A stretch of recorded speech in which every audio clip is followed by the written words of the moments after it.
What's up guys, Mike here, the Detroit Borg, taking a look at the all-new MacBook Pros for 2016. These are the first complete redesigns of the MacBook Pro since 2012, so it's been a long time. Now the first thing to know is that there are actually three models. There's the baseline 13-inch as I have here, there's also a 13-inch with a Touch Bar and Touch ID, and the 15-inch with Touch Bar and Touch ID. We're going to take a look at those when they come in later this month, but right now we're going to take a look at the entry-level model, which retails for $14.99. So the baseline model is the only one with a 12-key function row instead of the touch bar, which is an OLED display. So with a complete redesign, of course, it gets thinner, lighter, more compact with a better display, a new keyboard design that's more shallow. We also get all new I/O ports with Thunderbolt 3, and they're much more simplified this time. And of course, we get much better specs in addition to the supersized trackpad, which is almost twice the size of the previous model. Also new with this generation for the first time is Space Gray, and that's also joining silver. So the box itself does reflect that new darker black color, so you'll see that dark black MacBook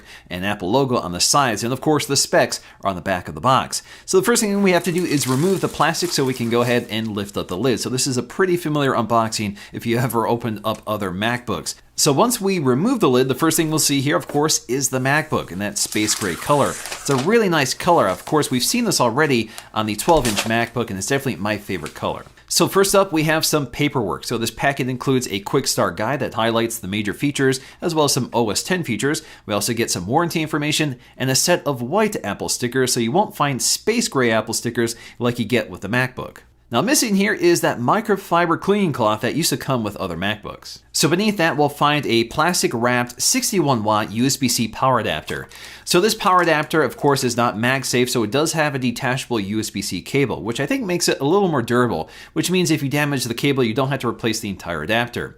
Now the adapter is a little simpler this time, so we don't have those pop-out cable management prongs. It used to be on the side, but you can still remove the wall adapter. So if you want to add an extension cable or change it out for one of your international adapters, you can do that. Now speaking of extension cable, you won't find one included with your MacBook anymore. But we do get a 2-meter USB-C cable included in the box. So if you're a fan of MagSafe, unfortunately that is completely gone. Instead, we charge via the USB-C connector, which also means that any of the USB-C connectors can be used for charging. Now when you connect the cable, it does make a tone, so you can hear when it's charging, although you no longer see an LED indicator like you did with the MagSafe connector. So the design of the MacBook Pro looks like a combination of the previous MacBook Pro and the new 12-inch MacBook. So we have a much more simplified design that's smaller and more compact, and also loses the lighted Apple logo. Instead, we have an inset Apple logo which is matched to the color of the MacBook. Unfortunately, this is a requirement thanks to the new thinner display technology, so the backlight can no longer be used to light an Apple logo. Now the big news here is that it's thinner, narrower, and not as deep, but the biggest news I think is that it's much lighter. It's half a pound lighter,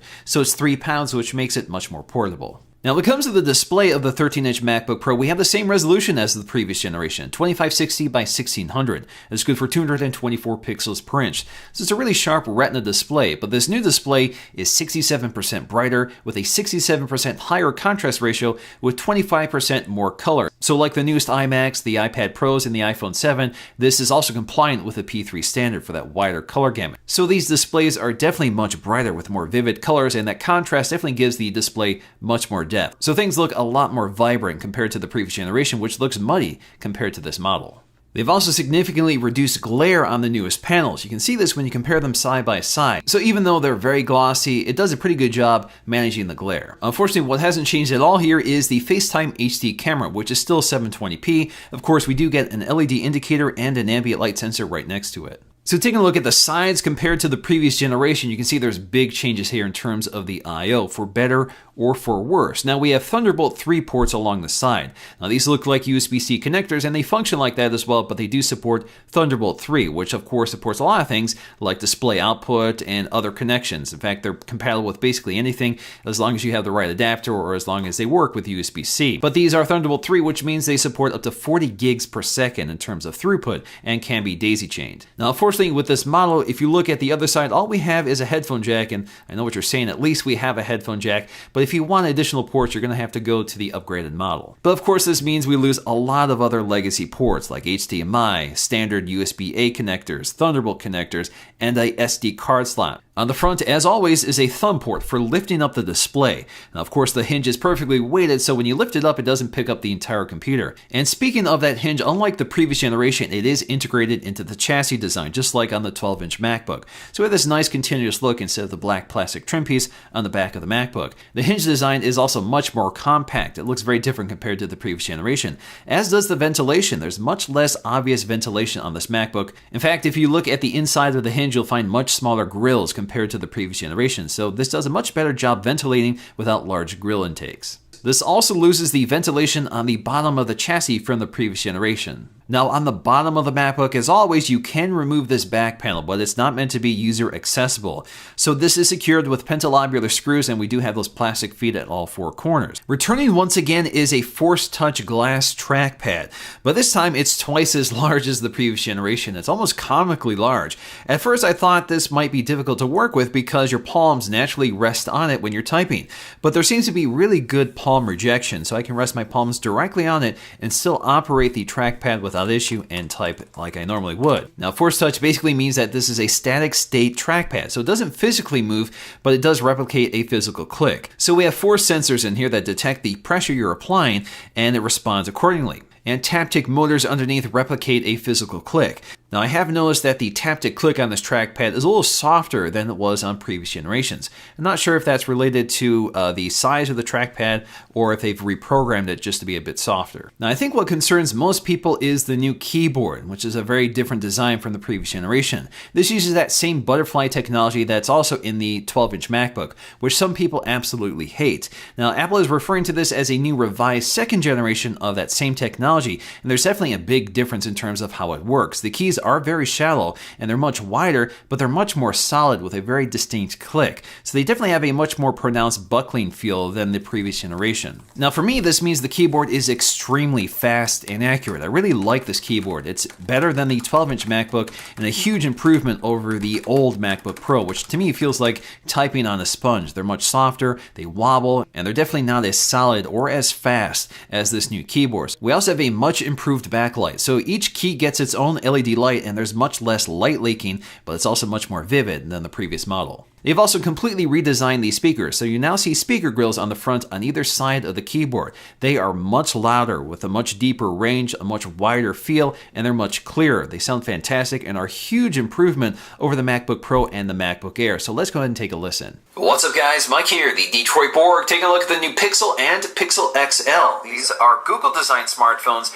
built by HTC. So really, this is Google's vision of what they want their Android smartphone to look like. Now, both of these phones are running Android 7.1, but they also have a launcher unique to this phone called the Pixel Launcher, which also comes with a feature that's an exclusive to the Pixel at the time of this video, which is the Google Assistant, which has a lot of capabilities, which we'll explore later in this video. In terms of specs, I have the very baseline model. So that comes with a 2 GHz Core i5 dual-core Skylake processor. That's a 6th gen processor.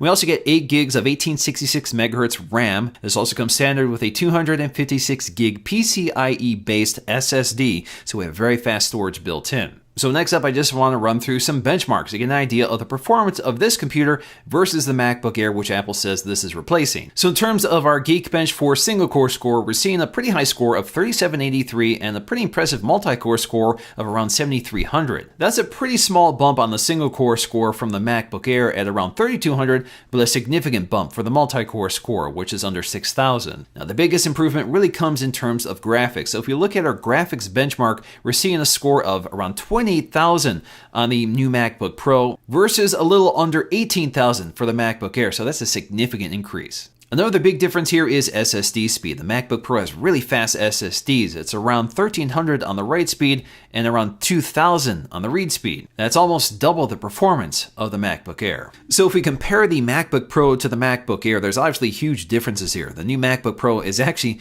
more compact. It also has a much better display. The MacBook Air still has a TN non-Retina display, has a much lower resolution display, and it definitely suffers in terms of quality. There's a lot of off-axis distortion, resolution. And although the MacBook Air display is very bright, it's also very washed out. It doesn't have those vibrant colors or that deep contrast. But ultimately, I think that $500 price difference is really significant. And the MacBook Air is still a great computer with even better battery life, 12 hours versus 10 hours, and is still a powerful computer that gets most things done pretty well. And of course, the MacBook Air still has some of those older connectors like MagSafe, USB-A, and an SD card slot. So in the end, this is really only part of the story of the MacBook Pro lineup. Of course, I will be covering the others, but for now, I think this is a fantastic computer, but it is pretty expensive at $1499. So I'm hoping the price comes down with time. I'm also missing some of the ports along the side, which is going to make things a little harder because I'm going to have to adapt them. But overall, we have a fantastic display, impressive power, a great keyboard, and massive trackpad. We also have a great design, which is lightweight and portable. It definitely looks really good in this space gray. So I'm definitely a big fan of this MacBook Pro, but I'm really looking forward to the upgraded model with Touch ID and the Touch Bar, so make sure you stay tuned for those videos. Hope you guys enjoyed this video. If you did, please give it a thumbs up to let me know, and I'll see you again in the next video.